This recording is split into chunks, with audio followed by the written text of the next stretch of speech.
Okay, good evening, everybody.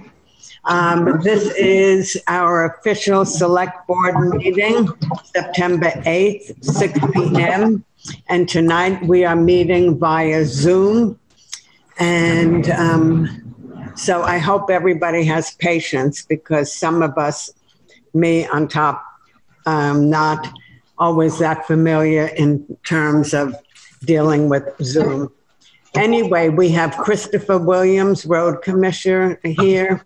We have Shelley Huber and Mike Fitzpatrick present. We have Angela Sanborn present, myself, Marion Dowling, those members of the Select Board. We have Melissa Brown, Treasurer, Jay Wilson, Road Foreman, and we have some guests. So we're going to start. And the first item on our agenda is to ask if there's any amendment or addition that somebody would like to add to the meeting. Okay, hearing none, we don't have any amendments or additions. So we're moving on to the next. I do hear feedback somewhere. Is somebody talking? Mike and Shelley, no talking in this classroom. The approval of the minutes of August 17th, the regular meeting. Does anybody make a motion to accept the minutes? Okay, Mike made a motion. Is there a second, please? Is anybody wanting to second the motion? I'll second it.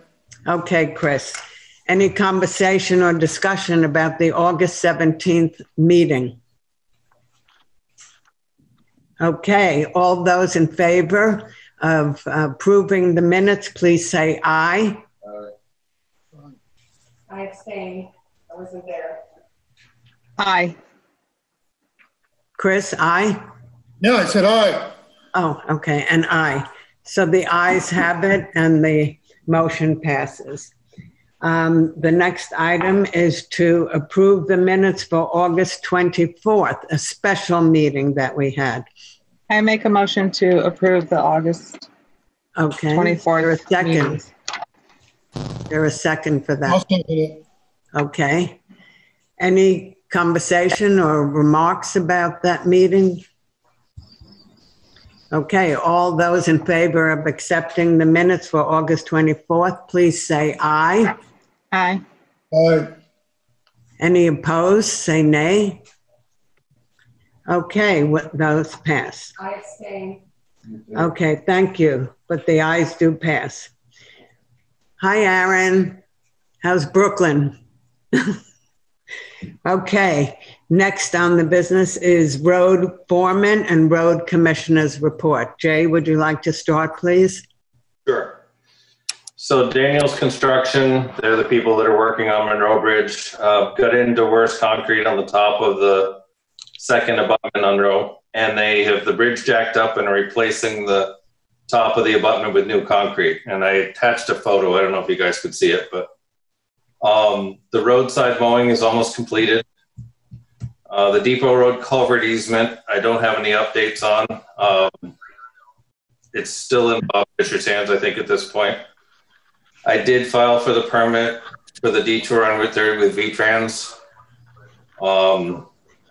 And there's a road safety audit meeting being done, or road safety audit being done on September 2nd for Newfane Village, which will include Route 30 and West Street, and we're going to discuss that, I guess, shortly. We're continuing our grading, culvert replacement, and ditching, and the sand salt shed is still going through review at the state level. And we had Vermont Sewer and Drain run a camera through the two culverts at Timpson Hill at the preschool. And we found the culvert under the road is in reasonably good shape. And there's a drain that's been covered for a number of years in the low spot at the preschool, which should help with some of the drainage through there. And that's it. Thank you, Jay. Christopher, I would like to ask Christopher if he would like to add anything to Jay's report. Chris? No. Okay. Any discussion or questions for Jay and Christopher? Yes, Angela?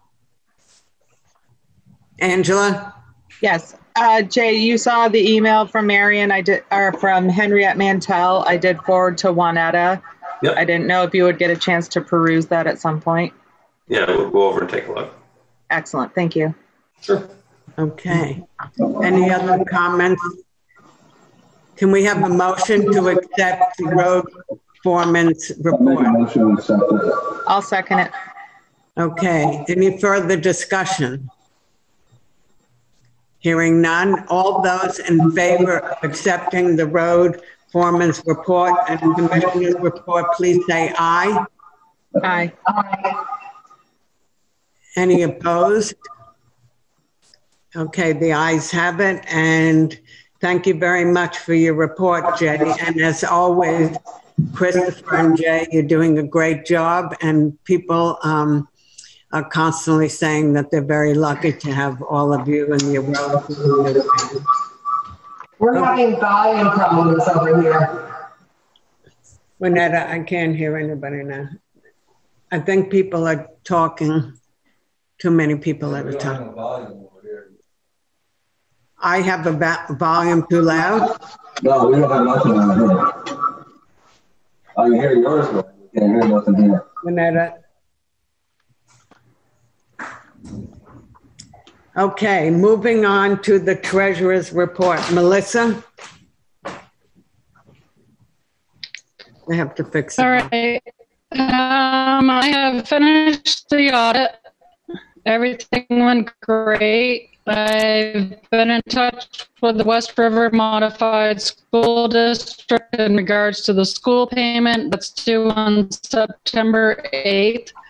We're going to only pay $100,000 right now, and then when we get the rest of the taxes, we'll make up the difference.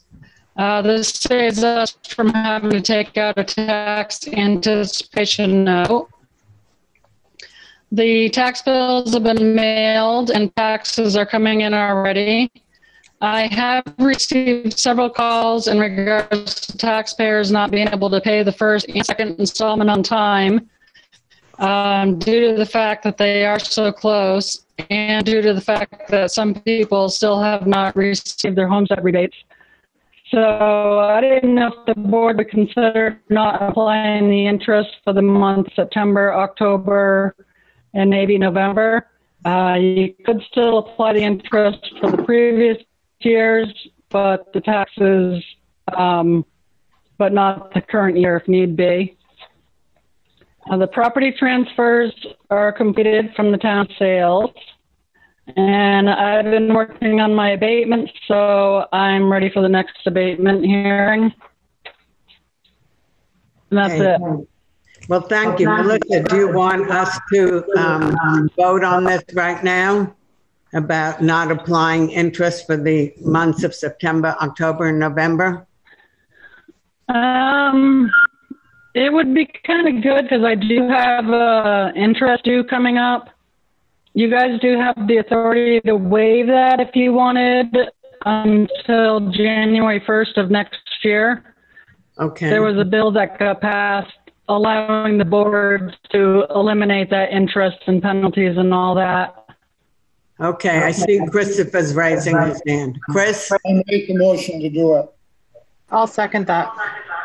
Okay, any discussion about that? How many months do you guys want to waive it for? Chris, how many months are you motioning? 3. 3 months. Till the first of the year? October, November. September, October, November. Yeah. Okay. And what happens in December, Melissa? People pay the interest again? If that's what you guys want to do, yes, I'll have to start applying the interest back in December. Okay. As of December 1st? I've been doing it more so on the 20th. The payments are due on the 15th, so the 20th. Okay, so we have a motion by Christopher and a second by Angela to not apply interest in the payment for the months of September, October, and November. All those in favor? Are you doing that for current year or both current and past year? I would say the current year. Just the current year? Yeah. You Okay, wanna so name- I will, Christopher, Sorry. Christopher, can you state the motion again with the change, please? I make You the want motion. until Pretty the, much, and for the current year. okay. Angela, will you second that again? Yes. Okay. All those in favor, please say aye. Aye. Aye. Any opposed? Any nays? Okay, so the ayes have it, and we will not apply interest for the balance of the year. Is that good, Melissa? just on the current taxes, the 2020 taxes, but you want me to apply interest for 2019 and back? So I'm clear what you guys are wanting. Yes, this is just for the current year of the 2020 taxes. Yeah. Okay. And I'll apply interest on the remaining balances. Right. Okay. Are you okay with that, Melissa? Yep, that's good. Okay. Well, thank you for your report and thank you for the good work you always do. Thanks. I make a motion to approve the treasurer's report. Any second? I'll second it. Okay. All those in favor say aye. Aye. Great. Any opposed? Okay. Thank you. And Melissa, your report has been accepted. And again, thank you for all the work you do. Administrative assistance report. Juanetta, can you please give your report? Hear me? Yes? The replacement computer has some issues downloading all the records and programs. I can't hear you. Sorry. Can anybody else hear Juanetta? We have no volume over here. No, We have headphones. Melissa, how do we get off the headphones? Can you hear me now? How did I get off the headphones?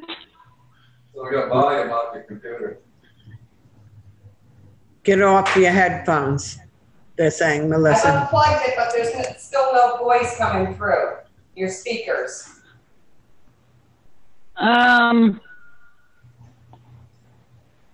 There should be, if you unplug the headset.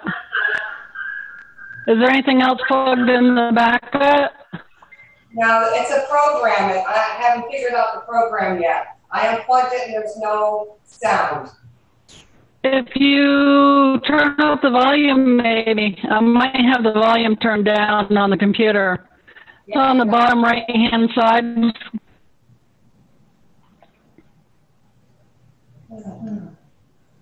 I'll try all that. That's all right. All right, keep on. Okay. Juanetta, Can you hear me now? can people hear Juanetta? Thank you. Yes? Okay. The replacement computer has had some issues downloading all the records and programs.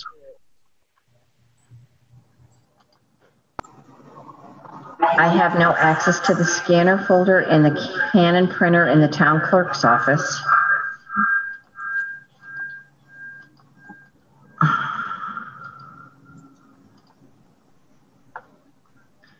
Dan Hovis from Dot Solutions will be at the town office this week to do the computer and printer upgrades for us. including installing the router to our internet.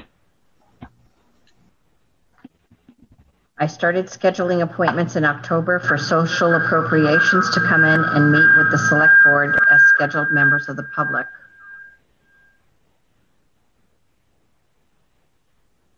I receive information from VLCT Municipal Budgeting 2-day webinar.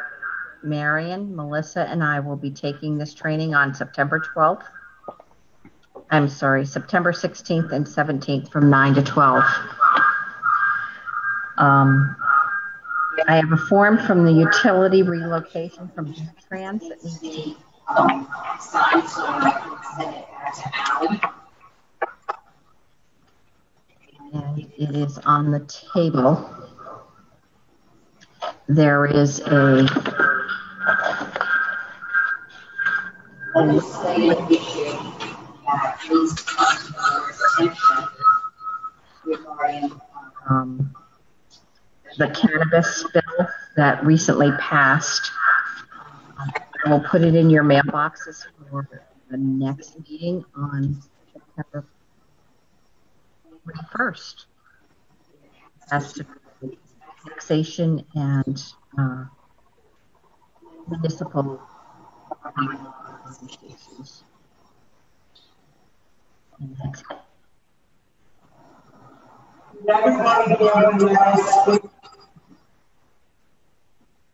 I did not hear the last part of that report. There's a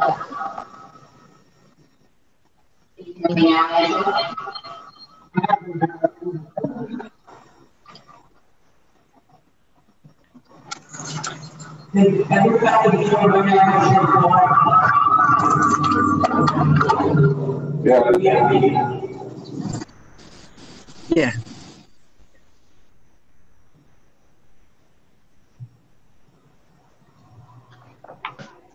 Okay, I'm going to ask if there is a motion to accept. I'll make a motion to accept it.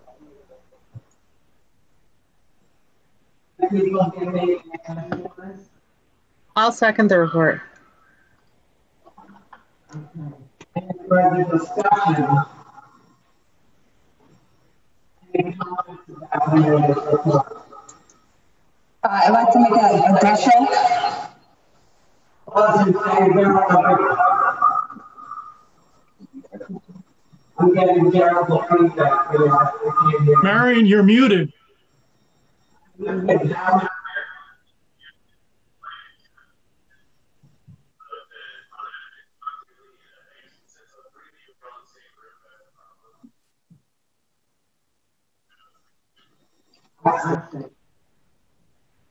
So, did you say, Jay, unmute? You are muted. Austin, can you help me?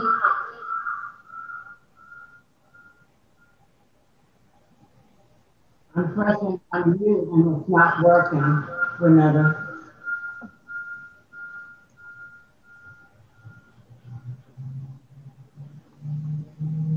I'm trying to unmute.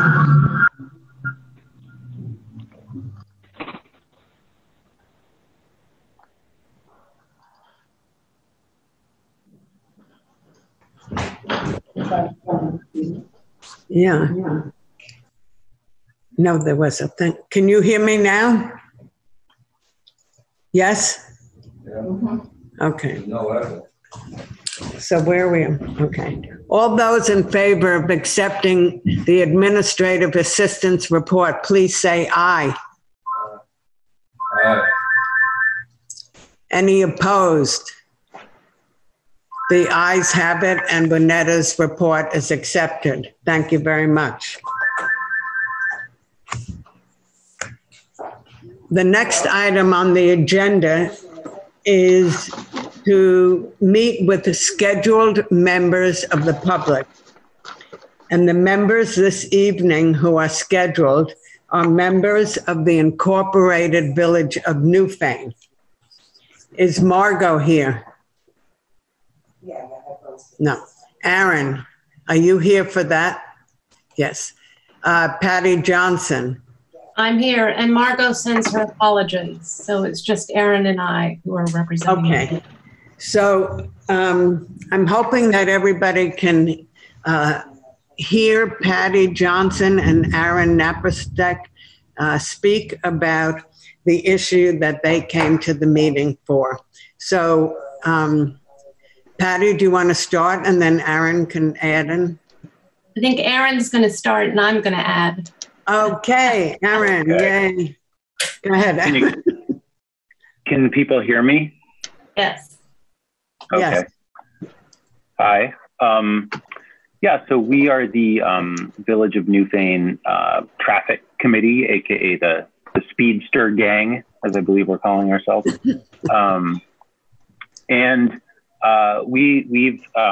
We were put together by the village to try to start to work on what we perceive to be a speeding and dangerous driving problem through the village of Newfane.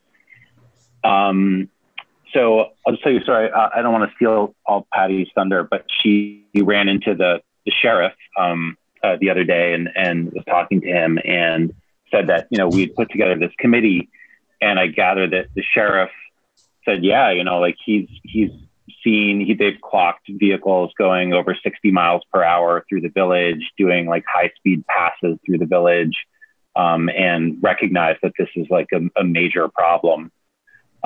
We were able to get some of the data off of the speed cart that the Windham County Sheriff put on Route 30. And Patty did a really nice, quick and dirty analysis of the data that we got off of the speed cart. And it really confirmed the sort of anecdotal, you know, evidence that we have that there's a speeding problem.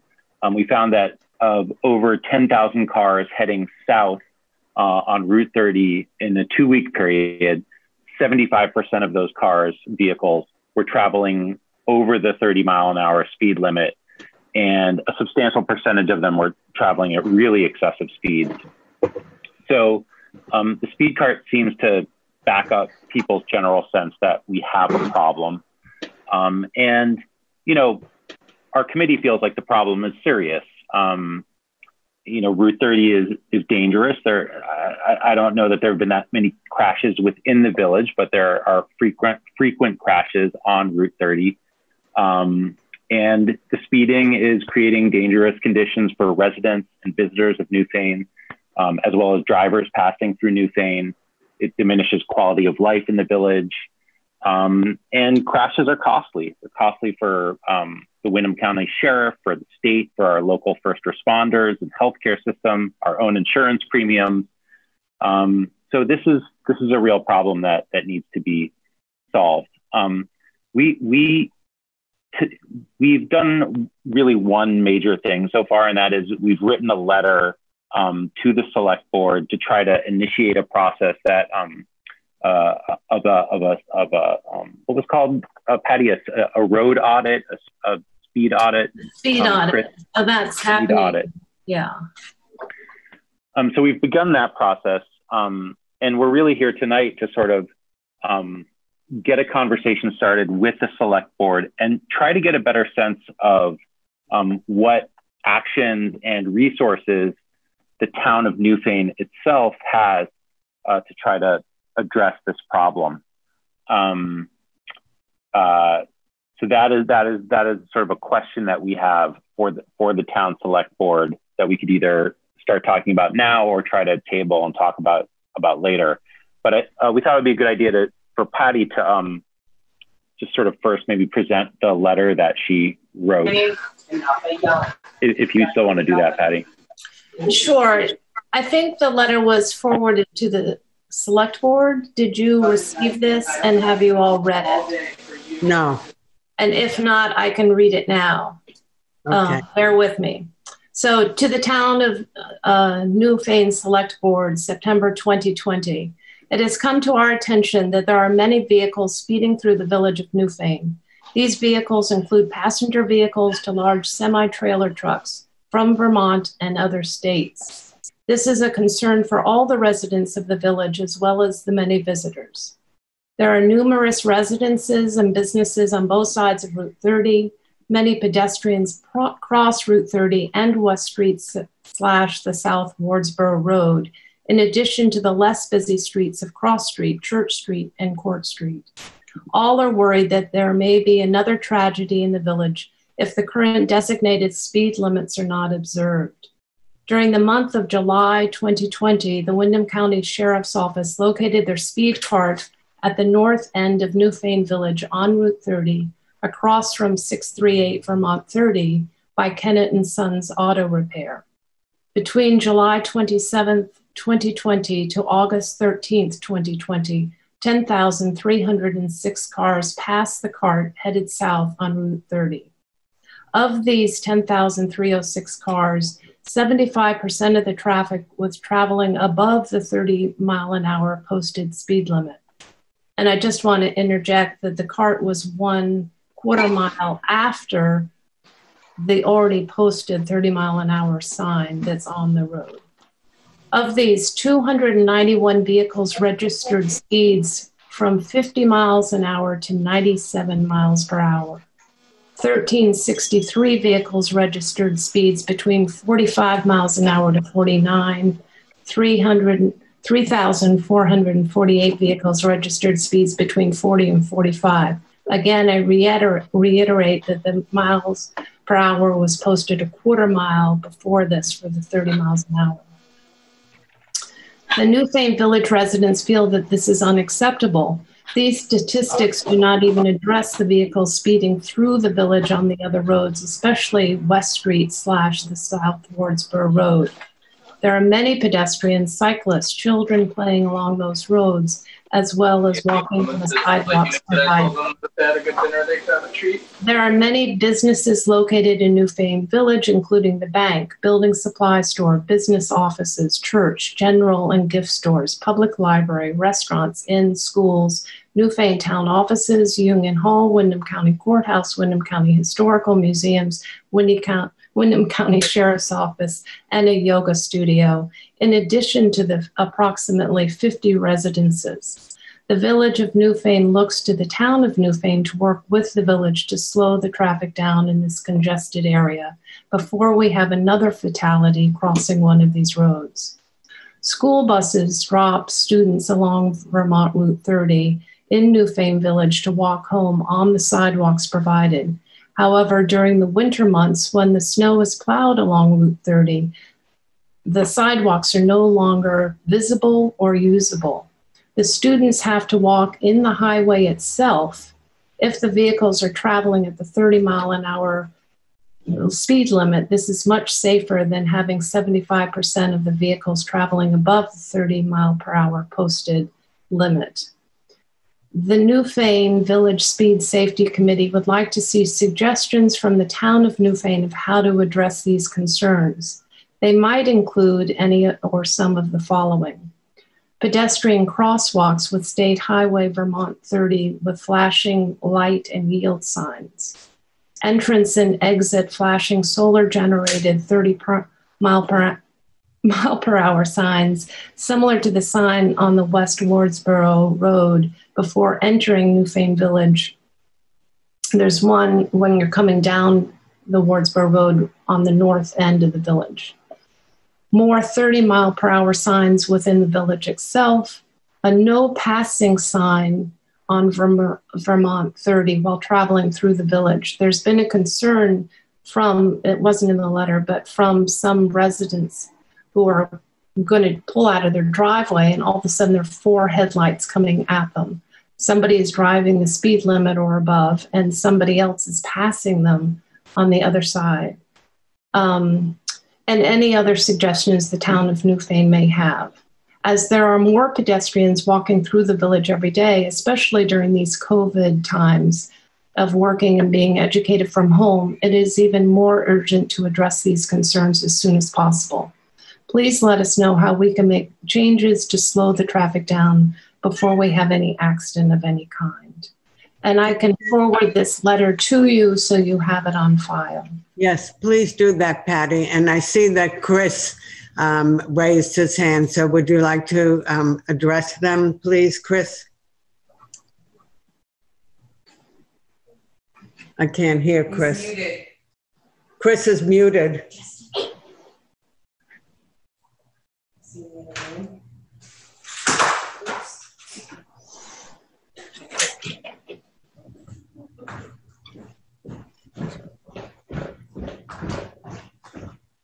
We can't hear Chris right now. He's muted.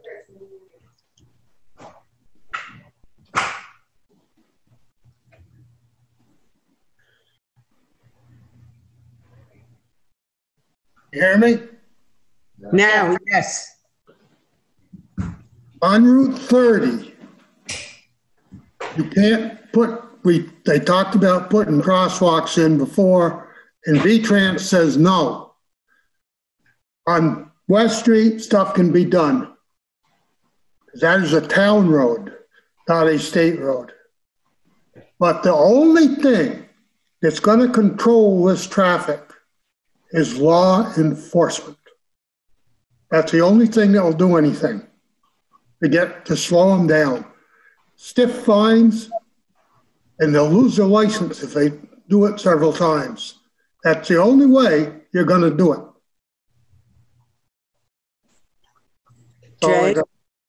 Jay, do you want to add something to what Chris said? I went through the traffic safety audit for Williamsville, South Newfane, year and a half ago, and it's a really elaborate report. They spend a lot of time doing it. It takes several months to get back, but we tried to implement as much or most all of the recommendations they did make for those villages, and it does seem to help. It'll be a pretty elaborate report when you get it back, and then V-Trans will be part of it. And it's definitely more difficult on Route 30 because they have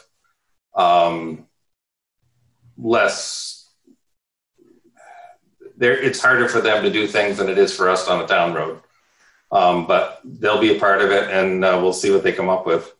So.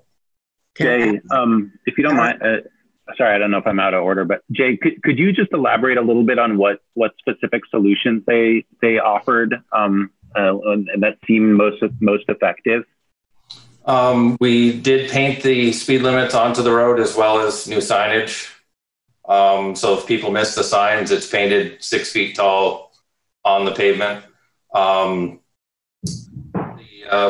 The radar signs that we've been putting up, we have 3 in town now. Other signs as far as, pedestrian, like for Williamsville Village, they recommend a pedestrian next 1,300 feet or whatever. We've done that. They had quite it's very elaborate. There's somebody from V-Trans, State Police, Motor Vehicle Department, and I'm trying to think who else was involved, but it's a whole group of people from all the different departments that get involved with it. And, who deployed the radar signs and who purchased those? The town did. And I'm not sure we can use ours on Route 30. We'd have to get permission to use them on Route 30, put it that way. The town road, we don't, but for the state roads, I think we have to get permission to use them.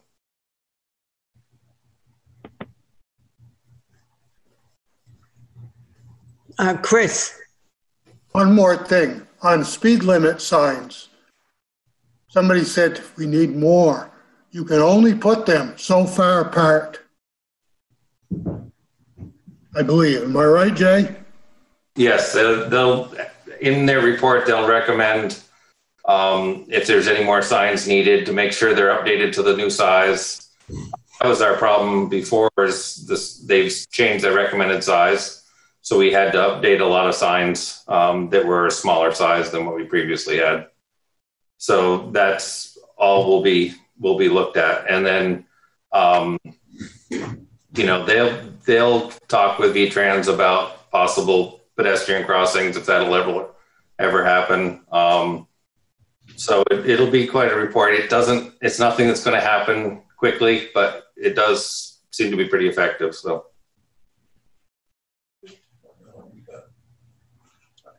Are there any other comments or statements right now that anybody wants to make about the traffic issue in Newfane. We have a hand up over there. Where? On iPhone. On an iPhone. Okay. I think it's Angela's, is that Angela's husband? Yeah. Oh, but we can't hear you. Richard Sanborn? Angela? Oh, I see. We can't hear him. Angela? I think she's texting him to tell him. Oh, okay. I know. We can't hear him right now. Turn somebody off. I didn't catch anything today. It's on your computer. Still can't hear. No, we cannot hear him. We can hear you. We can't hear him. Who's him?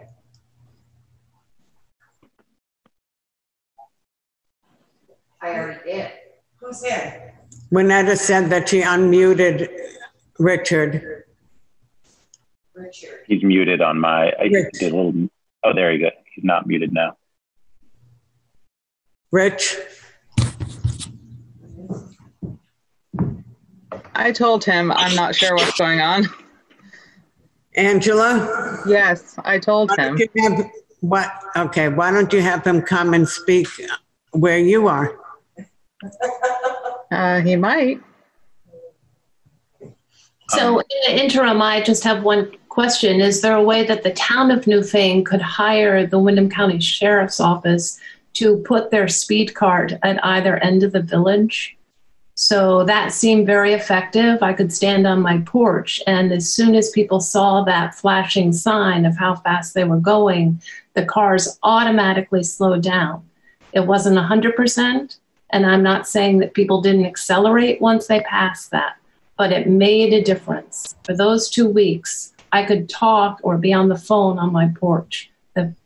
Even with 75% of the people going over the speed limit, it made a difference. And what I'm asking the town of Newfane is, could they contract the Windham County Sheriff's Office to post their cart at either end of the village?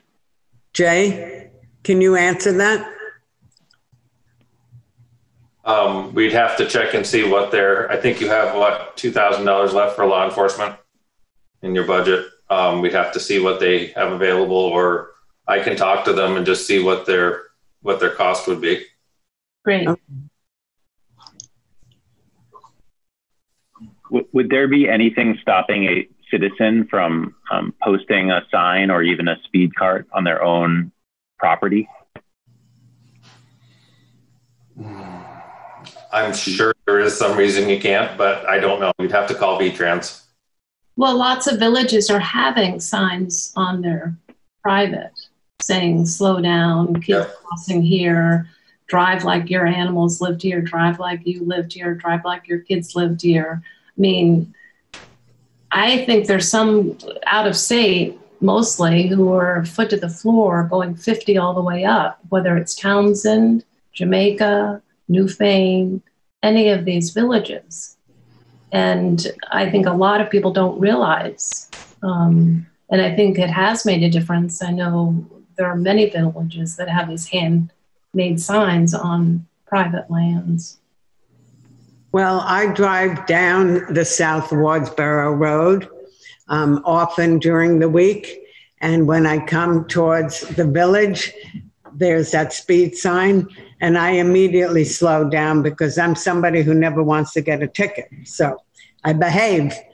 And I slowed down too. I went past it today and I was coasting faster than the speed limit. Because that sign was flashing at me, I braked and went to the right. Yeah. And I'm on this committee. So I think those signs, the flashing so many miles per hour signs do wake you up, wake the drivers up. They do, but you know what? On the other hand, we sit on a front porch a lot in the summer, and they might slow down when they see the sign, but when they are actually on West Street, forget it. There's a lot of speeding going on, going towards Route 30. So that's a problem. Chris? Excuse me. In Williamsville, we have a sign. It's an expensive sign.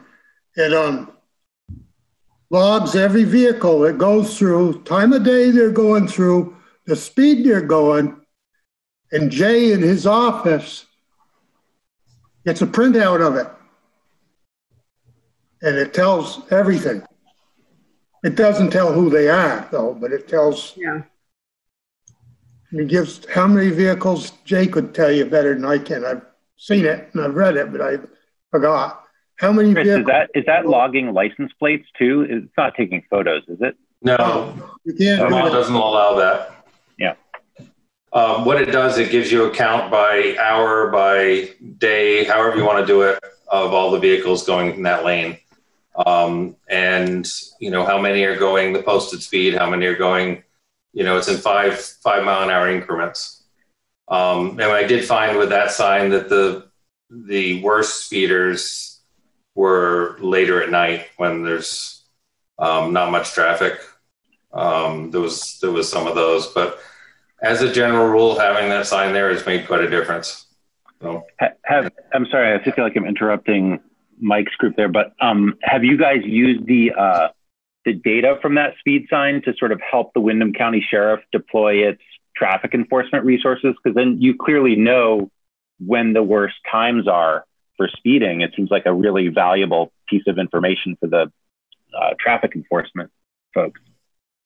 The sign's relatively new, so we're getting some data together, and then the state police does the enforcement for the town. So gotcha. You can shut the sign off from here so it won't interfere with them running radar. So it's working really well. So the speed card that was up by Kennett and Sons probably had the same information because they had it all listed, the time of day, yep, what cars were going through and what mile an hour. There's a lot of information there that can be used for enforcement. So does the town, are you going to do anything? Where do we take it from here? As a village, there are only 50 houses and the three of us were sort of told to look into this. What do we take back to the village to say what is happening? What is the town going to do? What do? We do have this audit through, Chris set that up through Windham Regional, I think, and that's on the 22nd of September, I believe, if I have the date right. Anyway. That's right. So it's happening. Patty, I have a question for Angela. Because Angela is Angela is the treasurer for the Incorporated Village of Newfane. And I want to know, is there any money that the village can put forth? Or is it just town responsibility? I would have to take that to the trustees and ask them about, and we would have to have a meeting about it. Yeah. Okay. I think that's important to know, Patty. Absolutely. Going forward. And also, we would have to talk to Melissa, treasurer, and also as a select board. But I think the first thing would be great if Angela could find out about the village being able to fund some of this. And it would be great for the village to know what the fund would need to be. You know, what is being proposed? Right. What are the costs of that proposition? Per sign, per radar sign? If you have 2 at the end of the village, what are we looking for? Jay, I'm sorry. Jay, had you mentioned that, excuse me for asking this, I might have forgotten that you already have an appointment for an audit for? Yes, yep. They're going to be down the 22nd at 1 o'clock, and it takes a couple of hours at least. And we can do some temporary stuff, but basically you need to wait till you get their report, and they use so much data. They'll do traffic crashes, they'll do speeding records, that they do everything when they put it into this report to try to make their recommendations. So it'll be, once you get it, you'll see it's probably 40 pages when you get done. So it'll be quite an elaborate report, and then we can start going through and picking out things that we can do first and so forth to make it better. So in the meantime, I'll check with the sheriff and just see what they do get to rent the speed carts and so forth. So then I'd like to ask the select board and also the Incorporated Village of Newfane if everybody is willing to wait till this audit is done, and then we can have a lot of information and go forward from there. If I can just comment, Jay said there might be some things we could do before the audit is complete. If the audit is going to take 3 to 4 months, I would love to take that information back to the Incorporated Village of what we could do now before we have this report from the state and V-Trans. If there is anything. The only thing I can see to do right now is just to find out what those carts would cost, and then I can bring it back to the select board at their next meeting and see if they're interested in trying to do it, or between the village and the town, see if they're interested in renting them for now or what the answer. Okay. So that would be on the agenda for the next select board meeting? Well, our next select board meeting is Monday, September 21st. No, is that correct? Yes, September 21st. And Jay said you're going to have this audit on the 22nd. Correct, but we won't have the report for 3 to 4 months after that. Yeah. Anybody? Chris, you have a suggestion? We have the state police that does our patrolling now. And the state police, when they were here, said they have those carts too. Fabulous. So is that up to the town? Is it up to Jay to ask the state police to put one of the speed carts or 2 of the speed carts at the entrances of the village? Angela's raising her hand. Angela? When that occurred, we had talked with Lieutenant French about having one of those carts out in South Newfane. However, since then, one has been vandalized, and they're hesitant about putting them out because they cost a lot of money. And since one has been vandalized, they're hesitant. So, I mean, we can reach out to him again and see if we can we can request it again, just to see if it's in a more open spot then. Okay. Or, and also going with the sheriff's department and renting a cart is a great idea as well. Mm-hmm. I mean, there's no point having the cart if they're not going to be used. So it's an oxymoron there that they're being vandalized, therefore they're not going to use them. I mean, at least Newfane is a little more public. We're not in the back roads. We do have 10,000 cars, 5,000 going through every week, going in one direction. So probably 10,000 cars are passing it. Right. Any other comment by member of select board? Just as a reminder, we've been investing into the machines. James been doing a lot of work. Aaron, can you hear Shelley? No. Shelley? Okay. Just a minute. She's on mute. There you go. There you go. We've invested a lot of money and time into developing a plan. Jay's been spearheading as instructed by the select board. So we've been adding more and more of those flashing speed lights. So we are working on it. We're a small town with limited budget.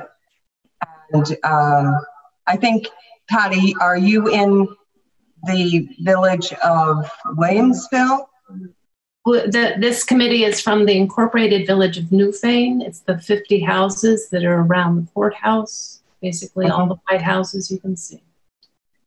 So, I mean, of course, we have Route 30 that runs, and that's a state highway. So there's limitations as to what we can do on that roadway. Based on I understand that, but there are 4 other roads within the village. So.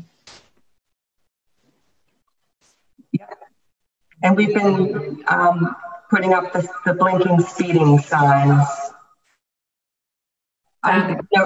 in addition, I've noticed up through the towns of Jamaica, Townsend, that they've put signs up on telephone posts, on homeowners' yards. So it seems to be more effective too in the interim.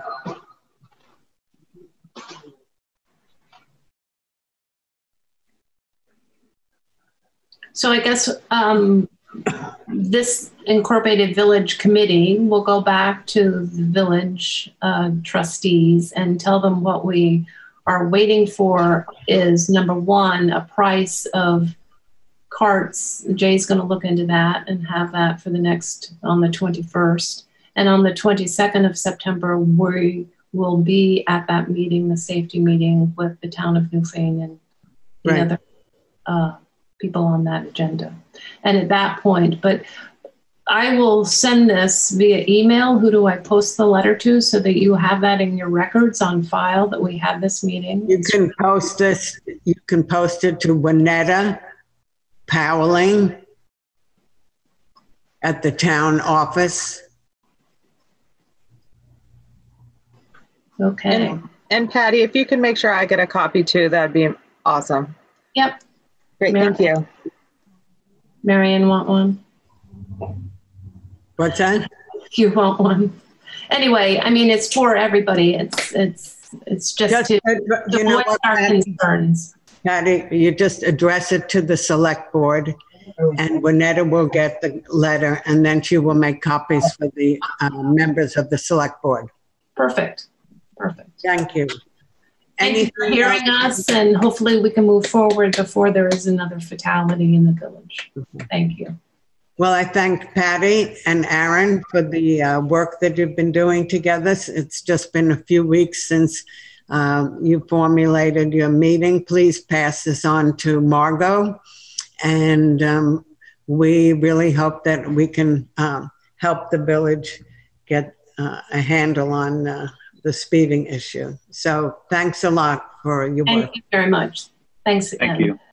Thank you. Okay, we are now ready to see about unscheduled members of the public.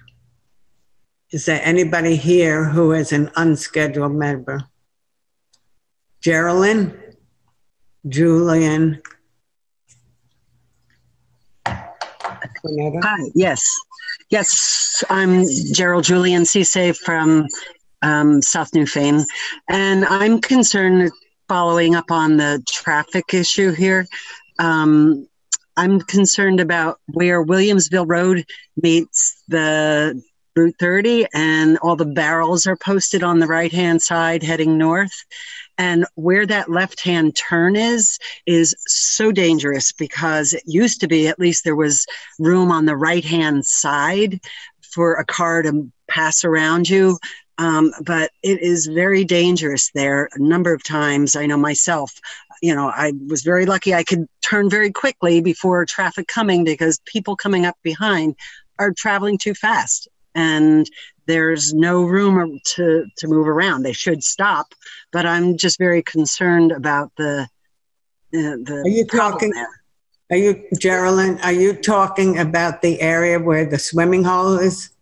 Yes, where the orange barrels are on the right-hand side. Well, there is a sign. There is a speed sign right before you get there saying speed 35 miles an hour. So if people are speeding, they're going against the regulations of what speed they should be on. Right there on Route 30, it's 35 miles an hour? In that area, yes. Okay, if you're coming north from Brattleboro, and right before you get to all the barrels that have been put there, there's a sign saying speed 35 miles an hour.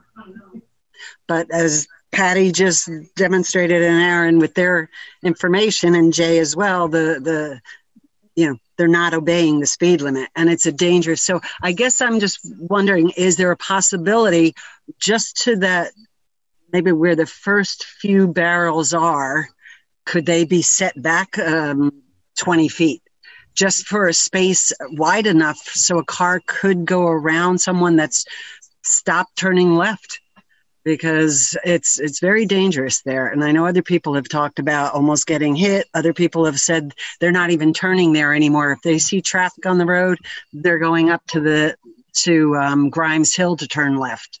Mm-hmm. So I just want to bring that up because it's another issue with safety. And I guess a follow-up question, I wanted to know about the purpose of the barrels on the east side of the road. Is it serving its purpose? Because now on the west side of the road, the cars are just parked all along, heading almost halfway to Maple Valley. Yes, and so is it doing anything other than, and it's causing a situation where people are having to cross the road now. And so you're having to be super careful of people coming out between cars, trying to cross the road, run across the road. It's a dangerous situation. So has placing the barrels there served the purpose of putting them there in the first place? So I guess that's the state of Vermont placed those barrels there. Okay. That's Dummerston. Shelley, are you speaking? Yeah. Okay, I don't see you. Where are you, Shelley? Up by Chris on my computer. Oh, right there. Okay, if you could raise your hand, Shelley, it'll be easier for me. I have been. What? I have been. Okay. Okay, go ahead. So as a note, it was decided by VTrans to put those barrels there. And that area is owned by Dummerston. Okay. Okay, yeah, I just, I know it's a situation that I'd hate to see, an accident there, someone getting hurt, either running across the road. And again, is there a way that we could ask about those first few barrels right where the turn is? Could they be just set back, 20 feet? So if a car needs to pass on the right there, they can. I suggest that you call the state on that, the VTrans. Okay. I will do that. Thank you very much. You're welcome. Any other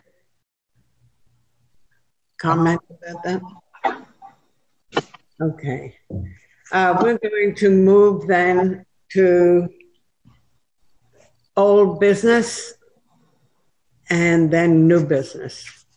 Right now on the agenda, we don't have any old business to discuss. So we are on new business, and the first item is the budget season schedule. Melissa, do you want to talk about that? Melissa?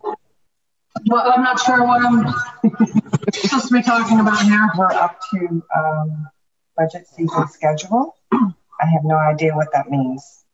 Yeah, I don't know. I guess I'm misinformed on that one. May I make a motion that we continue that to our next meeting? I'll second it. Okay. Thank you. Any further discussion? We know we are in the process of planning when we're going to start our budget season, and that will be within the next several weeks. So if we can postpone the discussion till September 21st, all those in favor say aye. Aye. Aye. Okay, any opposed? Okay, so we will have that on the September 21st agenda for the select board meeting. The next thing is we got a letter from Lieutenant French, the state trooper, and I would like to have Angela read that letter to everybody. Dated July 21st, 2020. Dear community partners, as you know, recent events across the country have prompted the most fundamental re-examination of American policing in generations.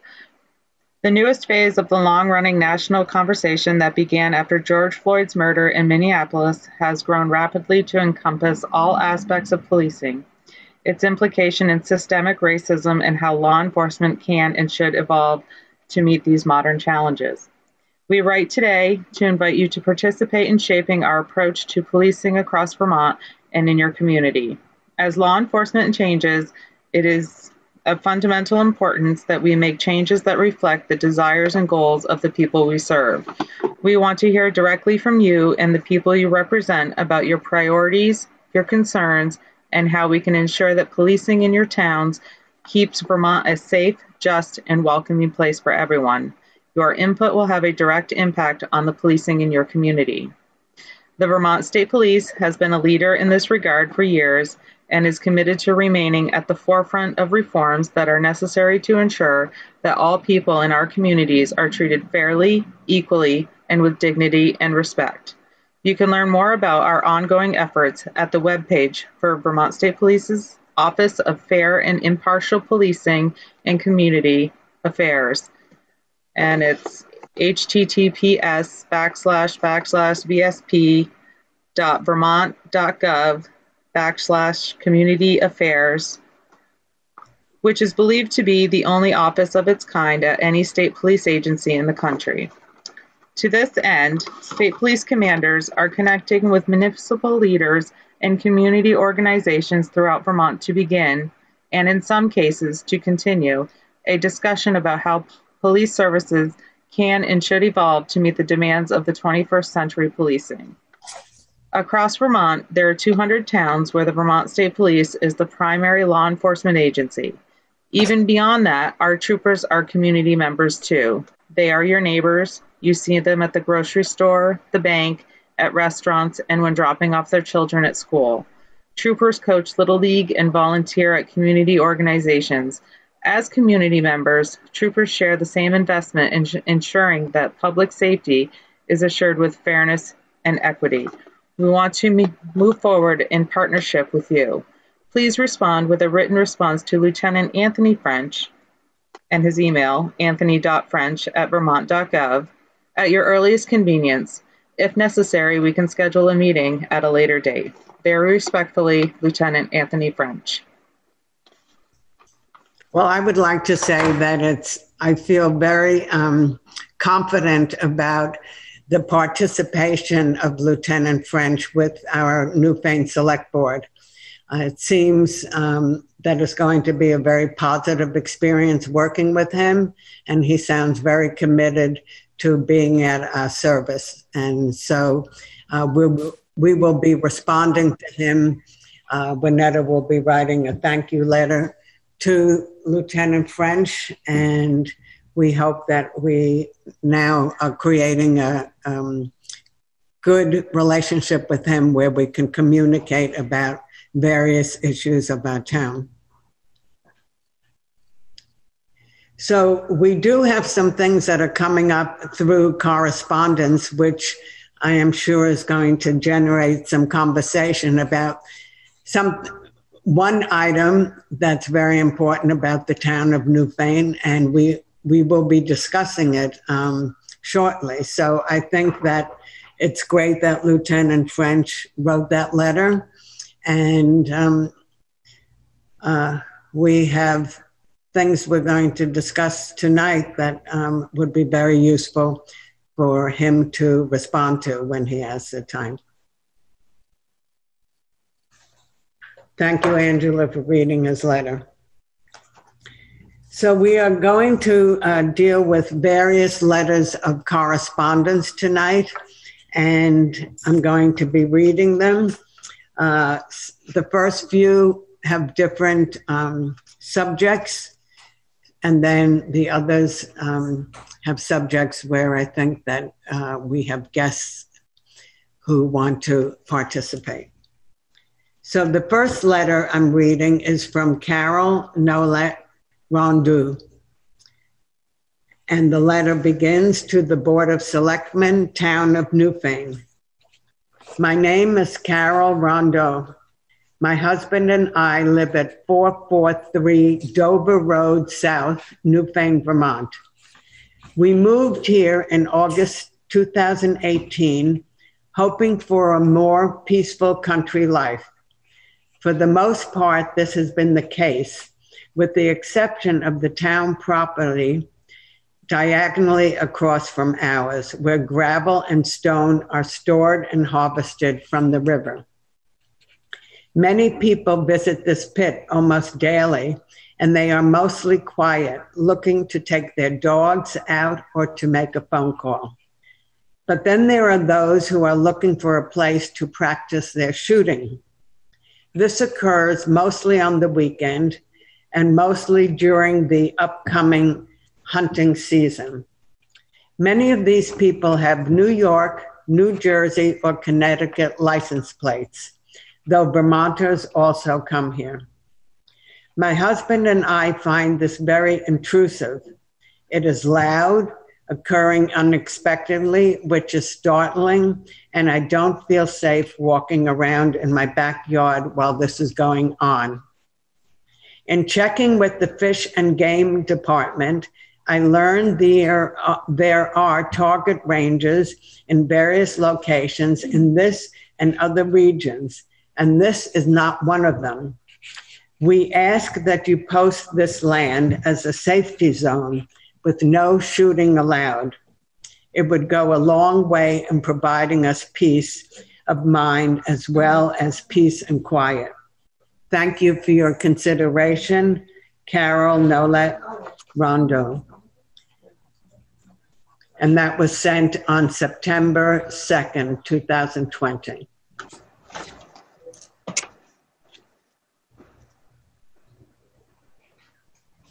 I see, yes, Melissa. So in response to that, actually, I have spoke to a neighbor in regards to that. And they said that there's nobody actually shooting. It's not a gravel bank anyways there in South Newfane. It's just a turnoff area where I think Jay's dumping stone and gravel and things. The shooting, from what I understand, is actually up in the woods or up in a field up behind there. On private property. On private property. Okay, any other comments? Okay, thank you for saying that, Melissa, and we will send a note back to Carol Noel Rondo. Okay, the second letter is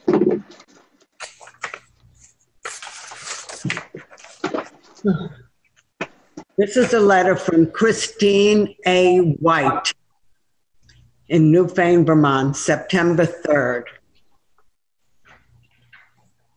And it is to the Select Board. And I'm going to ask now, I have a few letters to read, 3 or 4 more letters to read. That will have to do with the topic that a lot of us are here for. But I'm asking if you could please be patient while these letters are read, and then we can have conversation later. So Christine A. White writes, one isolated incident is with no idea of the perpetrator is not a reason to create a resolution. Mm-hmm. Certainly not a resolution that implies that 80 or so signatures represent the entire town. I would encourage those signers to develop a strategy to address such issues, to build a coalition to reach out to the disenfranchised, and to educate citizens on appropriate ways to respond to discrimination and racism. All the ways cited to hold people accountable can be done by any citizen or group. Humanity and morality are individual traits that cannot be resolved into existence. We need to stop looking into government to fix our ills.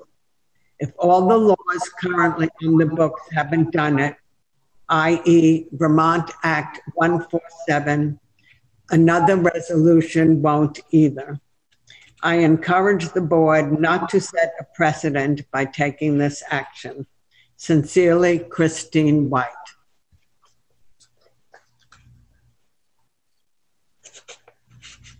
We can refer back to that later if someone so wants to. I have a second letter, and this is written by Erica Walt, who lives in Newfane. And she says, "Dear Newfane Select Board, to express the opinion, quote, BLM is racist, is equivalent to crossing out the BLM and replacing it with, quote, Trump, to read Trump is racist, which is what happened with the spray-painted graffiti written on Route 30 this summer before both statements were covered up.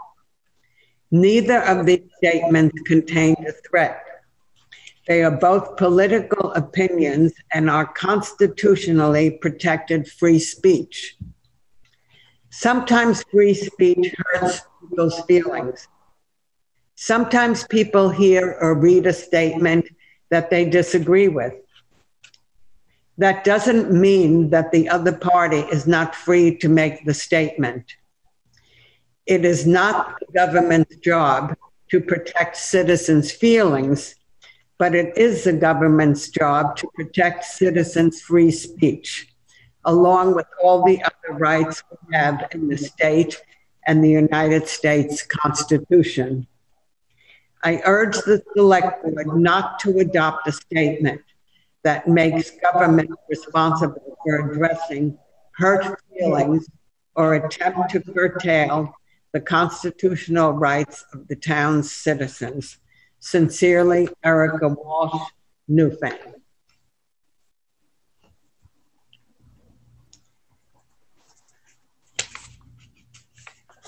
I have a third letter, which is written by Tony Howling of Newfane, Vermont, and it is written to the Select Board regarding request for board to create a resolution regarding racism.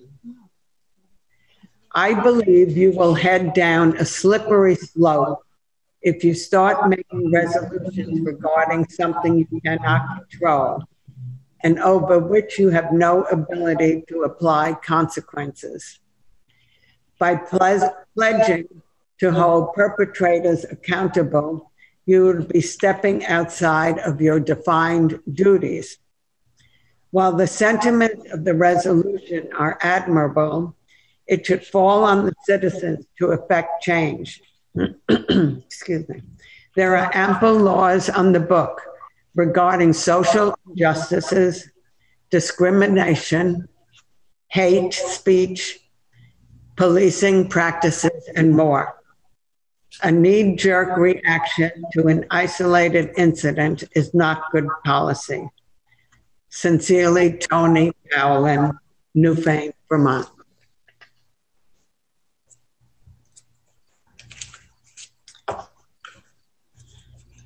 I now have in front of me one or two letters from Dan DeWalt. And there is no date in the first letter. But it says, "Dear Select Board, our nation is at a point of reckoning. After over 400 years of white supremacy rule, policies, and majority public sentiment, the damage wrought has finally brought us to a breaking point. Vermont is not immune to the vicissitudes that accompany this newest chapter in our ongoing evolution as a country. Even though we have a much smaller percentage of Vermonters of color than other states may have, our criminal justice system nonetheless harasses, arrests, incarcerates Black and brown Vermonters at a disproportionate rate. It should be noted that while Black and brown Vermonters are pulled over by the police at much higher rates than whites, they are far less likely to be found with contraband than are white drivers. Newfane has experienced its own encounter with some of the racist backlash that is popping up in the response to the notion that Black Lives Matter. The act of spraying paint, quote, BLM is racist, on Route 30 in Newfane is an offense to all and an act of intimidation to those of us who are not white.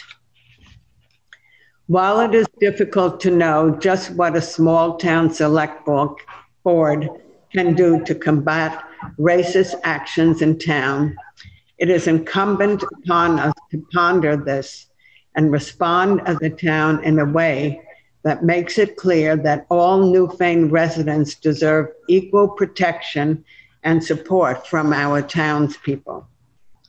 Those who have been targeted by racist displays deserve to have our assurances that they are valuable and important members of our town, and that we will condemn and prosecute to whatever extent possible racist acts that may occur. The Select Board works regularly with the state police and the Windham County Sheriff's Office.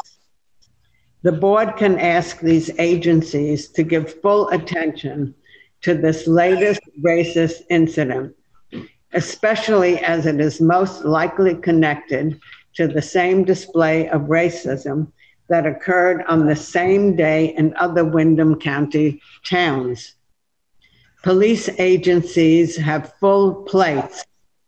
Sometimes it is necessary to make the point that particular crimes are of a particular concern to a town. We feel that public racist acts should fall into that category, and the town should be doing all we can to make sure that these acts don't go unanswered. Please consider issuing a statement on behalf of the town that makes it clear to our non-white and white residents alike that the town supports everyone, regardless of skin color, and that acts of exclusion and racism will not be tolerated by the town. Sincerely, Dan DeWalt, South Newfane.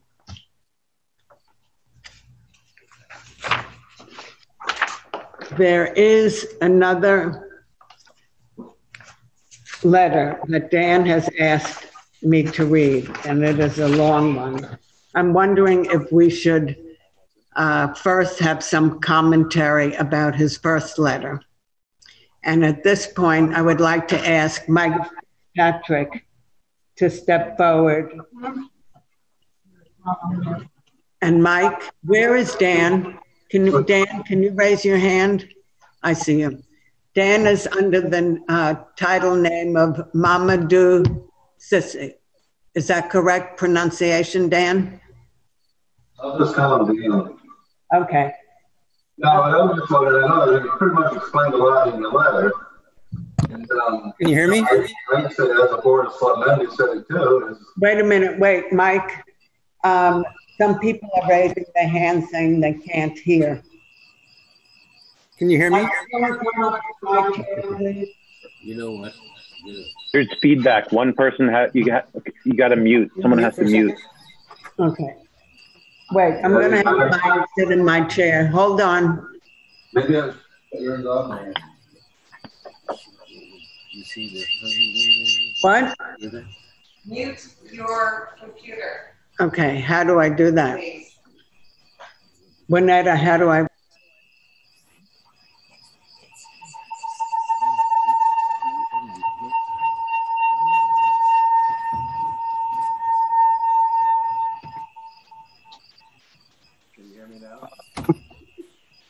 Hello?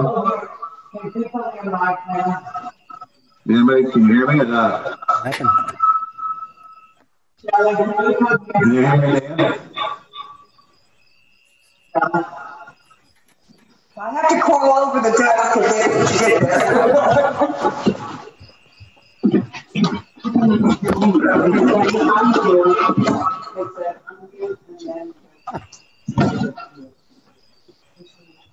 Any better? What is it? Yeah, just touch it. In the middle? Yeah, just anywhere. Okay. Mike? Yep. Did you mute it? Can you hear me now? Well, no, I can't hear her. It just stopped. Can you guys hear me or not? I'm gonna bring this thing back out. Raise your hand if you can hear Mike. Can anyone else hear me on here or not? I can come in there. Sure.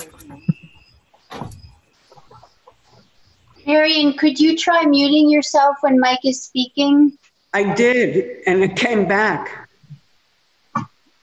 Oh, God. Wait. As the host, you have the ability to mute all. I know, that's what I'm trying to do.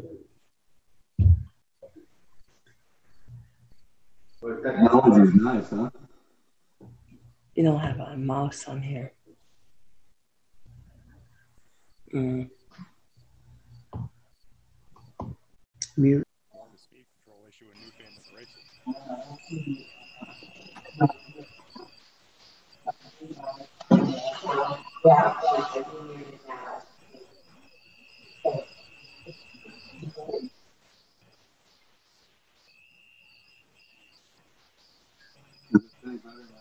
Yeah, this is just a small.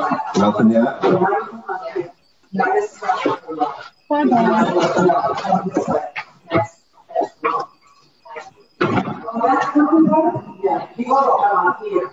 He's coming.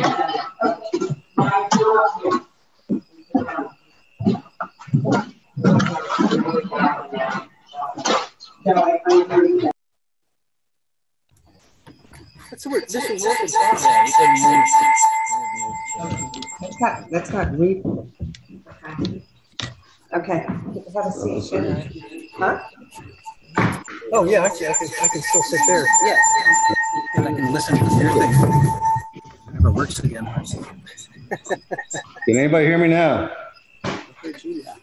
Any better? Tell them to raise their hand. Raise your hands if you can all hear me then. I'm getting a lot of people that have their hands. All right. Okay. The letter that Dan sent us, I mean, it kind of goes for a lot of what it is. I mean, like I said, we're here as a board of selectmen, and he said it in the letter too. You know, we're here for all the people, not just a certain bunch or any of them. You know, we're here to do the best we can do for what the town people want. As far as, you know, making it that we make laws and enforce it, I think we can make laws that we don't want people putting graffiti on our roads and stuff like that. You know, the state road, that'd have to be up to the state. But I mean, other than like, I mean, I was going to ask Dan, what are you really looking for us to do, Dan? Besides what we're doing already. Can you hear me? Yeah, I can hear you. Okay. What I actually, that's my own opinion of urging the town to act. But I would ask Marion to just, if she would read the next letter, which is one that was written by a group of people, and that's a letter that was signed by over 100 people. And that's a letter that outlines what we'd like the town to do. My letter about what I think is just my personal letter to you guys, so that shouldn't be our topic. The next letter that Marion was about to read was written by a group of folks, and that explains we're not expecting, I'll just say, right, we're not expecting the town to do anything that's outside the town's purview. This is just a case of we want to really make all our residents understand that no matter what their political ideology is, we support them, and if they have been intimidated in some fashion, we'll let them know that we have their back. But if I would ask that Marion just read that letter, and that would make it obvious what we want to talk about. Yeah, you stay here. Yeah. Okay, I'm going to read the letter, and then I will pass the mic back to you. Okay, this is addressed to the Newfane Select Board. Since the beginning of July, racist graffiti has been sprayed throughout Windham County, including in Newfane, where, quote, BLM is racist was painted on the street. The vandalism has escalated with each subsequent attack, with more inflammatory language stating, quote, white is right and BLDM, standing for Black Lives Don't Matter, as well as swastikas. This was sprayed in paint in the middle of the night. In total, Newfane, Jamaica, Dover, Rawsonville, South Londonderry, Putney, and Brattleboro have all been targeted. At least 3 incidences of this vandalism targeted the homes of Black or interracial people in the West River Valley, including families with young children. Racists sought to intimidate specific families and to send a chilling message to the whole community. The targeted families have expressed how terrifying it was and how unsafe they felt after a member of the Jamaica Select Board excused the inappropriateness of anti-Black graffiti in front of their home as a simple difference of opinion. Racist threats are not a political point of view about which reasonable minds can differ. We can't let Newfane be a place where anybody feels threatened or be a community that allows racism to fester, encouraged by our silence. Because of the history of racist violence in this country, statements like, quote, "White lives matter" or "Black lives don't matter" are uniquely threatening. The targeted escalation with each episode makes it clear that intimidation is the intent of these vandals. By failing to stand up for what is right, we become a community that tolerates bullying, threats to our neighbors, and racism. That is not who we are. Please issue a statement on behalf of the town that makes it clear that the town supports everyone, regardless of skin color, and that acts of exclusion and racism will not be tolerated.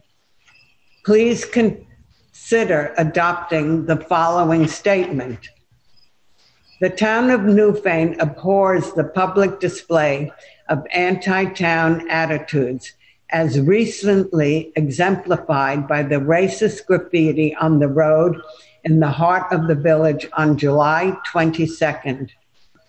Newfane respects and cherishes all of its citizens, regardless of race, gender, sexual preference, or socioeconomic position. We do not see these racist incidents as just an attack on a particular group of people in our town. We understand they are from attack upon us all, and we pledge to respond as an entire town in a manner that heals the damage and works to prevent it from reoccurring. Any citizen who is the target of public ideological attacks that instill fear or intimidation will receive all possible support within the town's capacity to repair damage caused. We pledge, as possible within our purview, to hold the perpetrators or perpetrators accountable in the most appropriate manner, whether it may be encouraging criminal investigations, instituting restorative justice, or other meaningful methods of reconciliation. The Jamaica and Dover Select Boards have issued a similar statement. Putney has established a Fairness and Equity Committee to make recommendations to the Select Board aimed at creating an inclusive, anti-racist town environment. We encourage Newfane to likely show that we value the members of our community, their happiness, and their safety. Addendum number 1. Statement from Jamaica Select Board. The town of Jamaica condemns in the strongest terms any effort to spread targeted messages of hate that we are designed to induce fear in any member of our community. Hateful speech aimed at any member of our community will not be tolerated. Happily, Jamaica is a diverse and vibrant community. We support all the members of our community who engage in peaceful demonstration and constructive dialogue. Addendum 2, statement from Dover Select Board. On Friday, August 14th, a swastika was painted on Route 100 near Amique Road. We do not know who is responsible for this and do not know their motives. But we, the Select Board residents, business owners, and visitors and to Dover are appalled by this action. It goes against what we hold near and dear about Dover. Its friendliness, strong sense of community, inclusiveness, and welcoming character. We apologize for the perpetrators and regret any pain this may have caused. This is not Dover. We, the undersigned, condemn this action.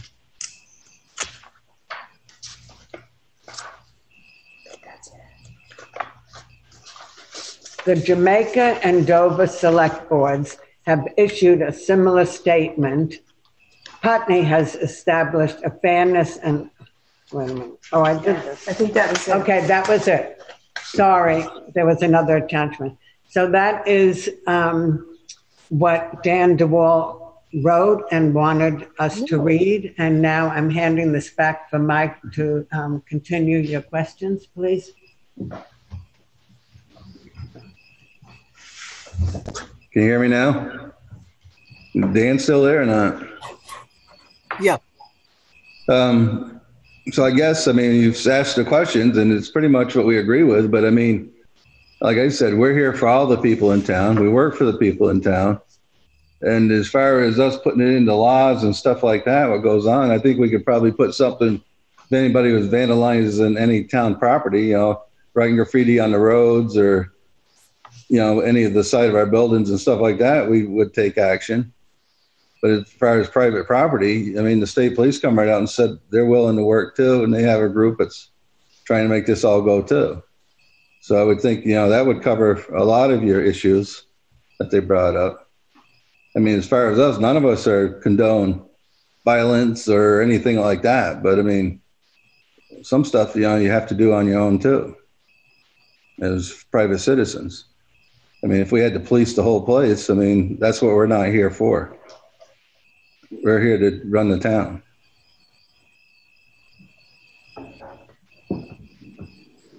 I would let other people speak. I already spoke. I'll be happy to speak later, but I know lots of other people have things to say, so let them answer, please.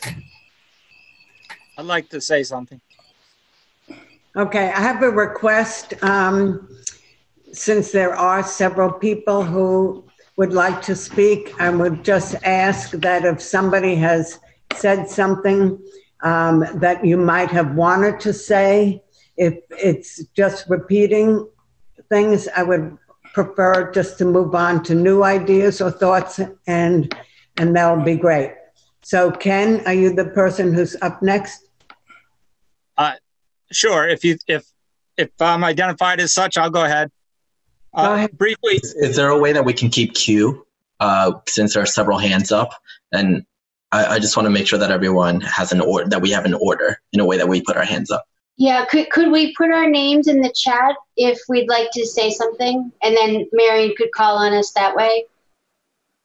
Yes, we can do that. But I do have to say that when we have a large group of people, it is our custom, and actually we've been recommended by VLCT to do this in meetings.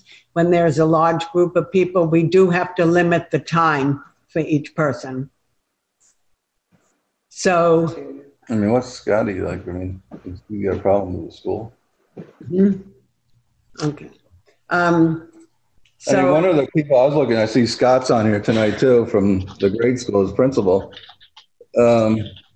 Is there a problem at the school, Scott, with this too, or? No, there isn't a problem at the school. I came. I was I was told about this over the last few days, and by some of the families that I work with.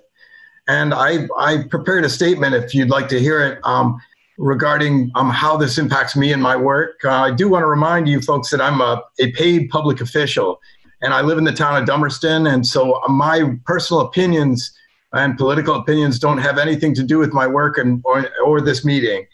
But I do want to say that as a Vermont school administrator, one important aspect of my job is to promote my school. And I hope to add new families to our towns and their children to our rosters. And in doing so, I hope to lower the tax burden and to impact the children in a positive way by being able to add to our offering. As I do this work, I promote the school as a place where all kids move forward, where all kids can feel comfortable, safe, and included in our programming and our school community. Another aspect of my job is to provide a safe and healthy environment for every Newbrook child and our staff so that we can effectively work together, collaborate, and move all of our students forward.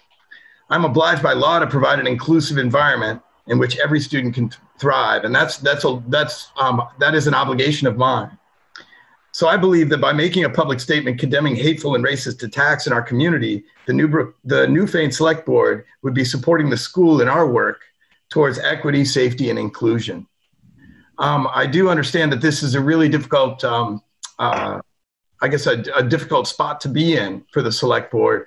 However, I do think that this is a moment where good people can step forward and make a mark. So thank you for hearing me out.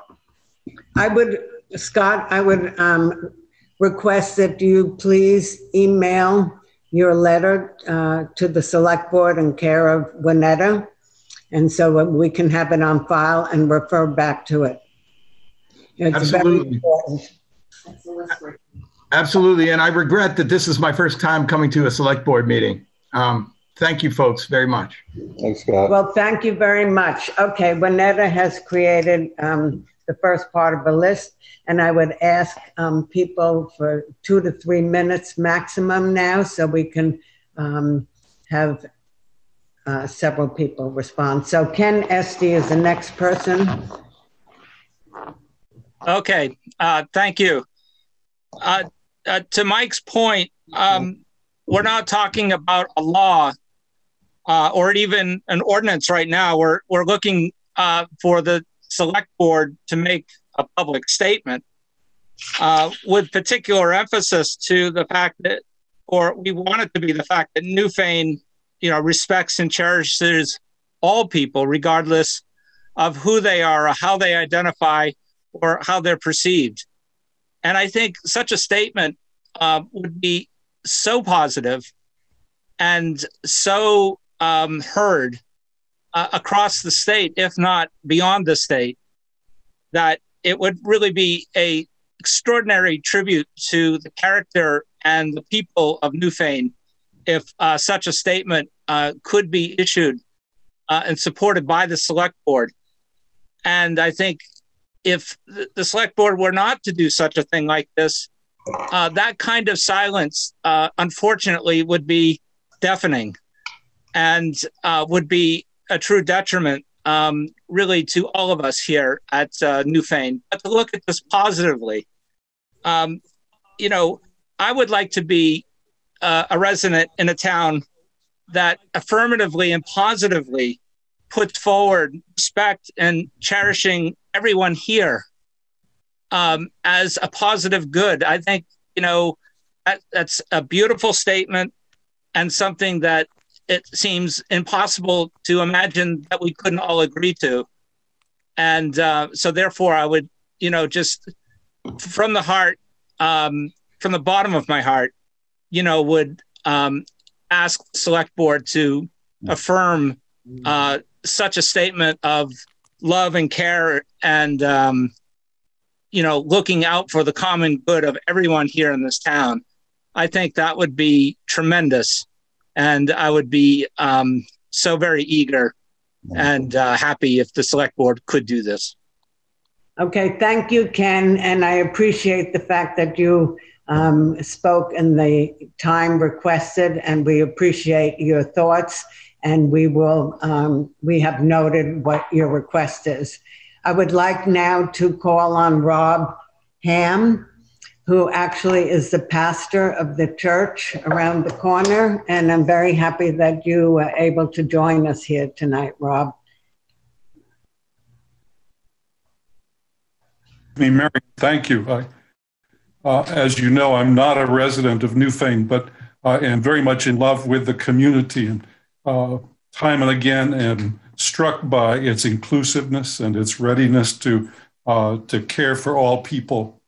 I was one who stood on the common after the graffiti was sprayed on the highway, and stood with a number of 30 people or so.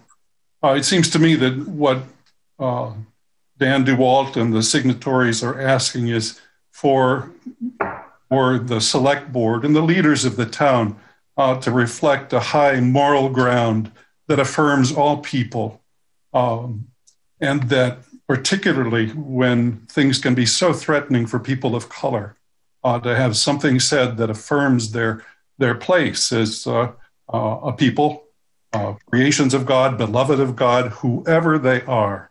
It's not a law. It has no enforcement mechanism. It's simply a statement, and it's a statement of moral leadership.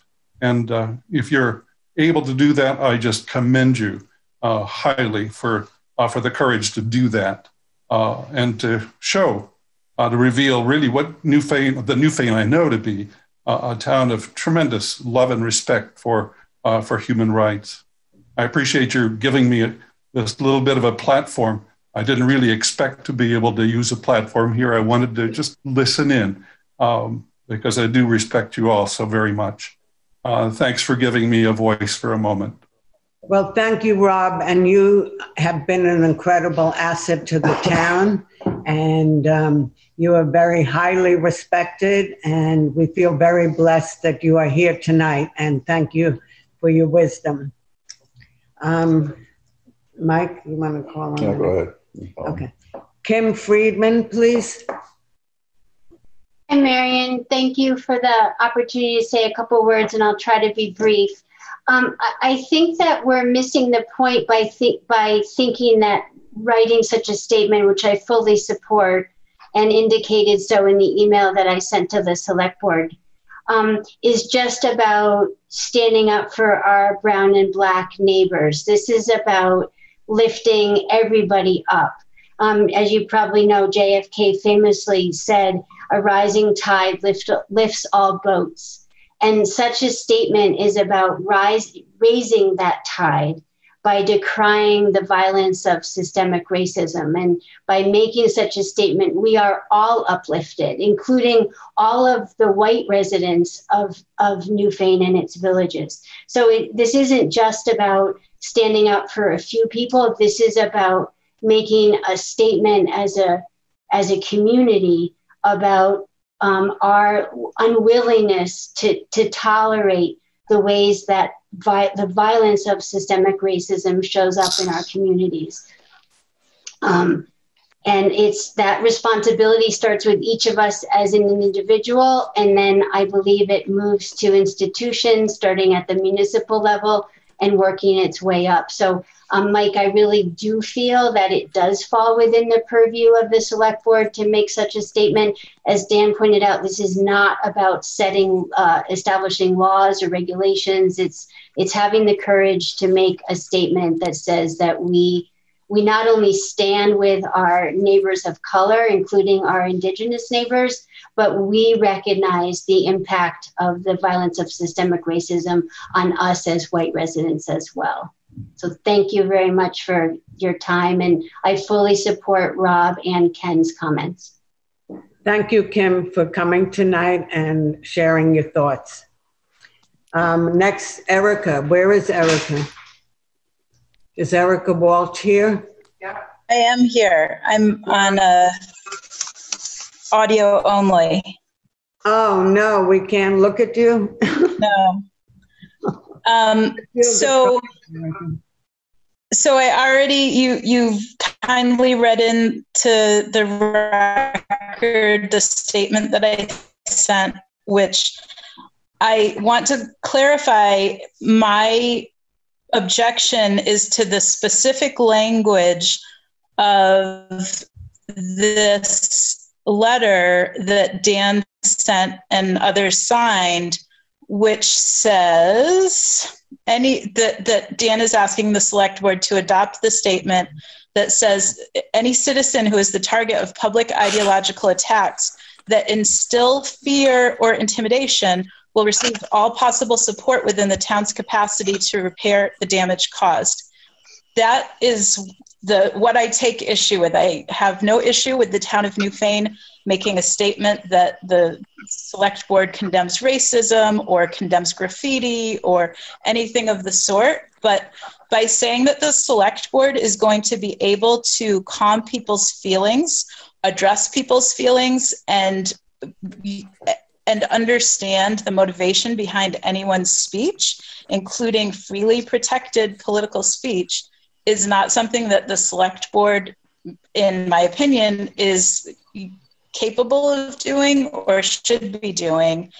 And what a previous speaker said about, I can't understand why anybody would disagree with this statement, is really indicative of what the problem is when there's totalitarian groupthink and one group of people can't imagine that anyone else would possibly disagree with them, and then shuts down that debate about the content and doesn't allow there to be any sort of diversion of opinion. So I think that this letter particularly, I think that that portion of the letter that's saying that the town is going to support people's feelings if someone feels fear based on someone else's talk is unconstitutional, wrong, and reeks of something like the Salem witch trials. So I want to be really clear about what I'm disagreeing with in the statement and what I think the government's role is. Okay, Erica, I appreciate your speech and what you have to say. I'm sorry I didn't get to look at you and that we can't see you, but thank you very much for contributing your thoughts about this issue.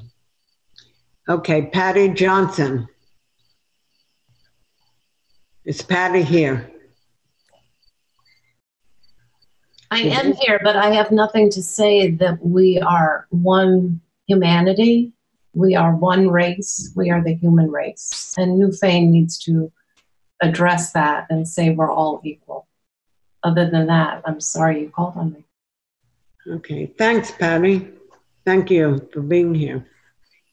Is there anybody else who would like to raise their hand and have a chance to speak at this point? Yes. Oh, 1 second. Wait a minute.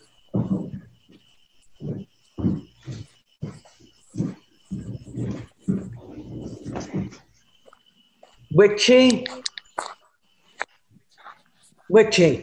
Yeah, hi. My name is Witchy Arto. Pronouns he, him, his, they, them, theirs. I am a black and brown neighbor. I am a farmer in Athens. And the reason why I wanted to come to this meeting is because I travel a lot to Brattleboro, so I pass through Route 30 a lot. And what I pass through a lot is Make America Great Again. And let me tell you what that means for me. I am twice displaced from my hometown because of systemic racism. And let me define racism here. Racism, is there someone who, I'm sorry, I think I heard someone talk. So racism is prejudice very specifically to races that have been systematically disadvantaged. And we know from US imperialist policies who those people are and what the US has deemed those races. My family was forced out of Puerto Rico. My family was forced out of Boston. And here I am in Vermont trying to make a living. And what I see is make America like it used to be. Make America like it was, like we had we could have imperialist policies again, where we can have people who, like me, who can't vote. And what I'm seeing every day on the news is someone like me get killed. So when we talk about a town, it's representation, which being the select board. And what should the select board do when faced with something like this? I do want y'all to consider that people of color are paying attention, and they're deciding as they get pushed out and gentrified from urban places where they were pushed originally because of redlining. So as they come out and they come into Vermont, they're going to look at towns and see, what have you done for the people of color? And what I see are Make America Great Again flags. What I see is Black Lives Matter is racist without understanding what racism actually is. Well, I want to reference some things that were said here in responses, and I apologize for taking a little bit of this time. But I want to note that the BLM is racist. That is not an isolated incident. This has been happening for hundreds of years, and it continues to happen. And we see it on the news every day. So if it's a statement, if it's a mural like Putney is doing, if it's some type of policy, the select board needs to make a decision and needs to send a message to Vermont and to Vermonters of color and to people coming to Vermont who are of color of who Newfane actually protects. Because let me be very clear here, silence and not doing anything is being complacent. And being complacent means you are letting things happen. You are letting people like me receive these messages. Yes. I'm sorry to interrupt, but first of all, I appreciate your coming here. And even though you're not a member of the Newfane community, it's important that you are here to share with us what your experience is here in Vermont. However, we are giving people a time limit because there are people to speak, but I would invite you to join us at any other time, but I do have to move on now. Sure. Can I just close then?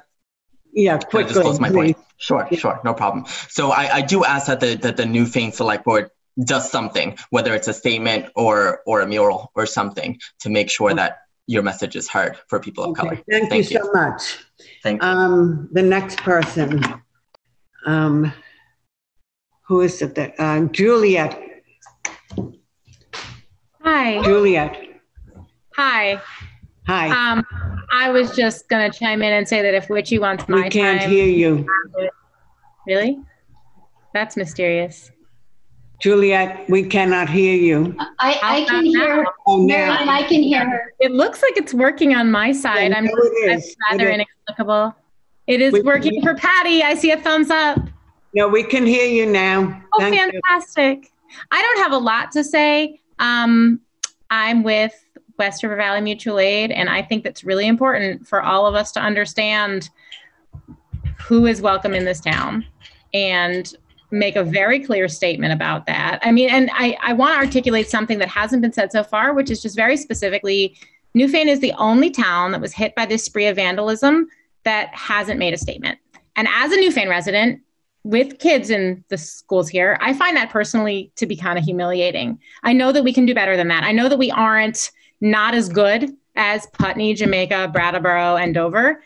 And I would hate for someone thinking about where they're going to spend their COVID refugee house buying money to pass over our town and our school district because we seem like the most backward. That does not appeal to me at all. As someone with kids in the school, I want to see this town growing. So that's thing one.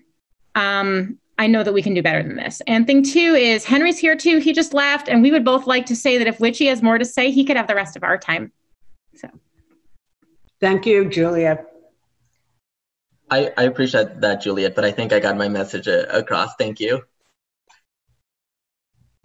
Is there anybody else who wants to speak at this time?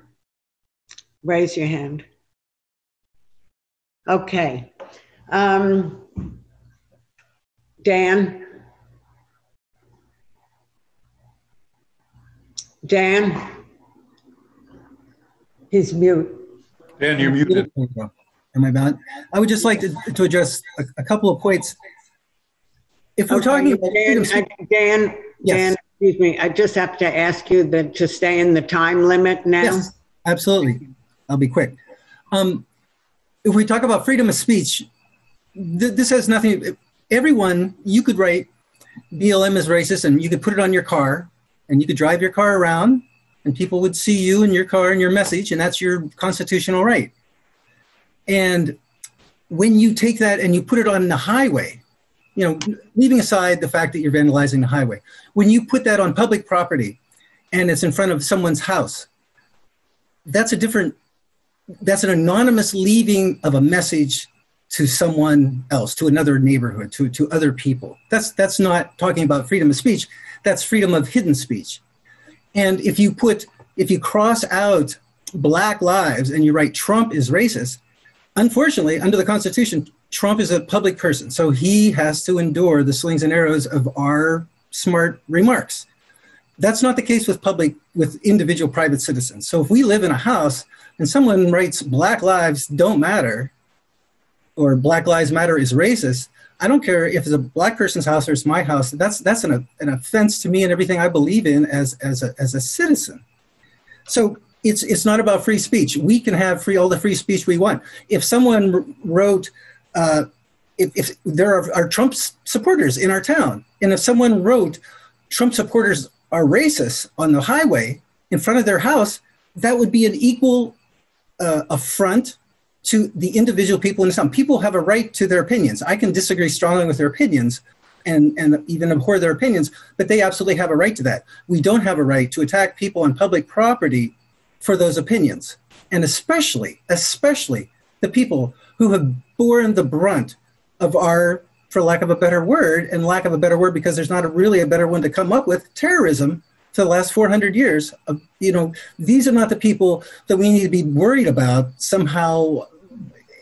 We're turning things backwards, and we just need to not worry about punishing people. We need to worry about supporting our neighbors when they are intimidated, because we care for each other, not because it's a law, because we care for each other. And when we talk about repair, it's not like we expect the select board to. Dan,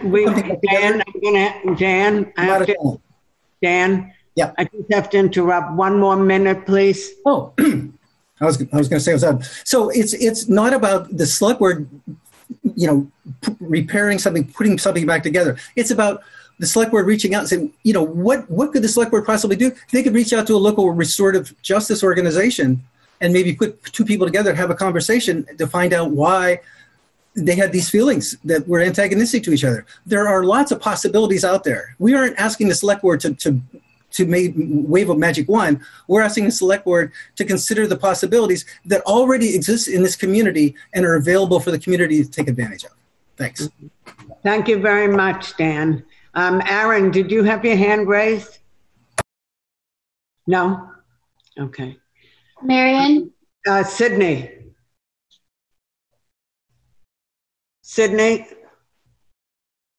Okay. Hi, I'm Sydney. I'm a resident on West Street.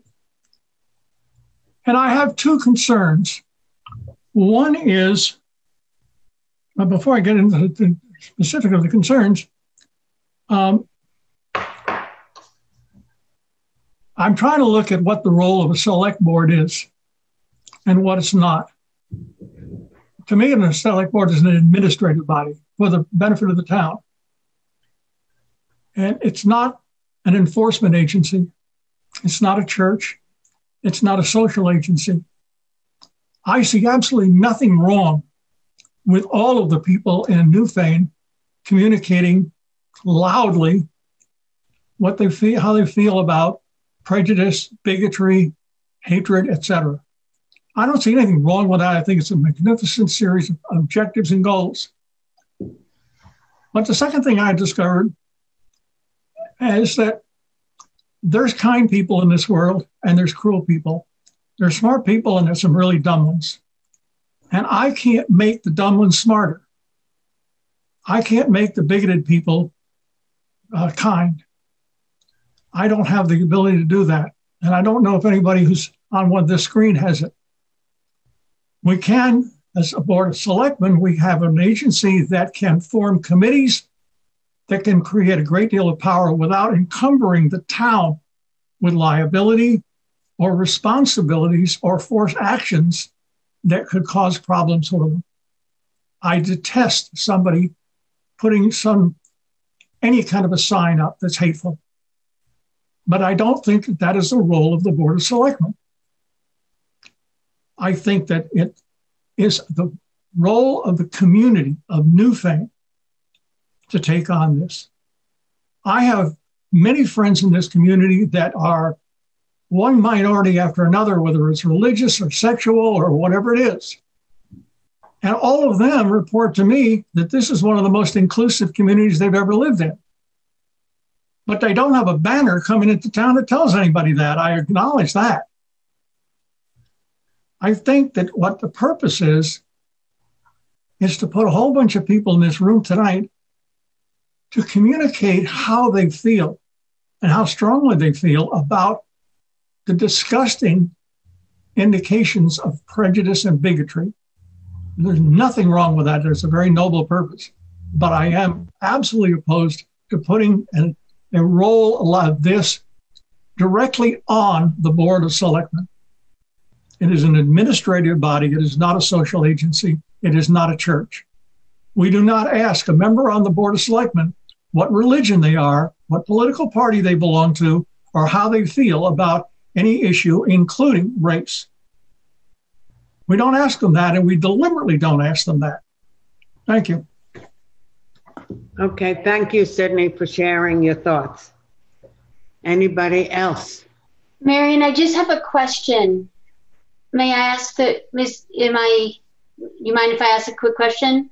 Go ahead, Kim. What is the next step for the select board in your deliberations on this proposed statement following tonight's meeting? Well, first of all, we're going to close the meeting pretty soon, and our official date for the next select board is on September 21st. And that's when we meet together again.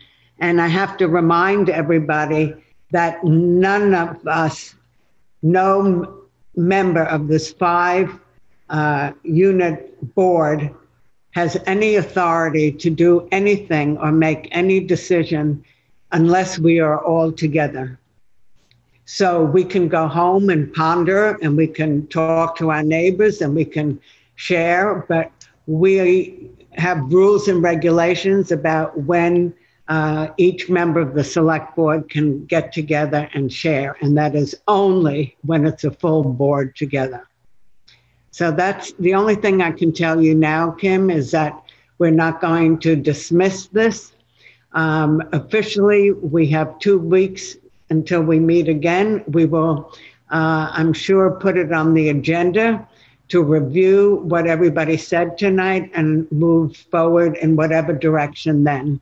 But I just need everybody to understand that when you run into any of us on the street or in the store, you are speaking to a resident. We have no authority or power unless we are here as a whole unit. So that's very important. But I can speak, I think, for all of us that we appreciate your coming out tonight and sharing. And if there's any select board member right now who has something they'd like to add, please do so. Chris, Angela, Mike, or Shelley, if you want to say something, now is the time. Kate Hearing. What? Kate Hearing has her hand raised. Oh, Kate, where is Kate?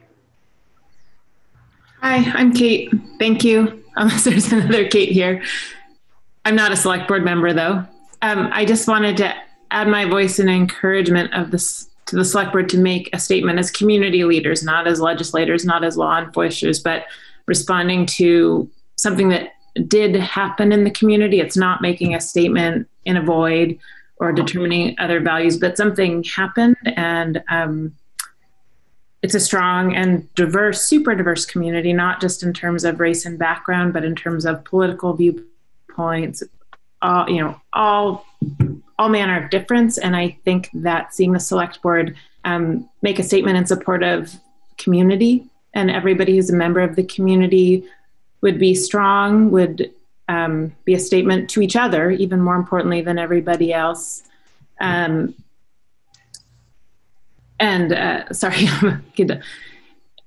need not cross any, I'll just leave it at that. Thank you very much. Okay, thank you, Kate.